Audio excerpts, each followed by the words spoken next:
What use is an F-call? Last week I was talking to an amateur in Esperance from Fremantle on 21 megahertz, and he was bemoaning the notion that he needed to upgrade his license because with 10 watts you couldn't do much.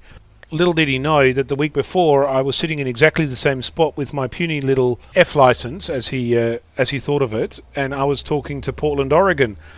I was listening on 7.146 and a CQ came out from a call sign I didn't recognise, and I answered, and sure enough an answer came back, and then I found he was talking long path to South Africa, and here I was with my puny little 10 watts talking to him. He was pumping out 400 watts and he was amazed that I was doing this off batteries with no amplifiers, no anything, and handmade antennas. And, he couldn't quite believe that you didn't have to spend thousands of dollars to make that kind of distance. So your F-call can do more than you think. You just have to figure out how to make it do that. That's the challenge, not more power. Use it better. I'm VK6, Fox Lima Alpha Bravo.